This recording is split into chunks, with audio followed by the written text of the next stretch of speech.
This is Dalen, head butcher at HANGER Butcher Shop. Today we're going to clean up this hanger steak. The hanger is part of the diaphragm muscle. They call it a hanger because whenever they're processing the animal, it just kind of hangs there. So it's a hanger steak. To clean the hanger steak up, I typically like to use just a 6-inch boning knife. That's something that I'm familiar with. It's easy to get under this membrane stuff and seam it out. So I'm just using a technique, getting underneath the membrane, just kind of pushing it away. Because this membrane stuff on the hanger isn't exactly like super attached to it, so it comes off pretty easy.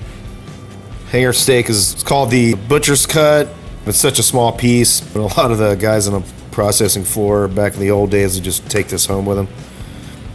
You know, hanger, hanging tender, another name for it. Very tender. That's your cleaned up hanger steak right there.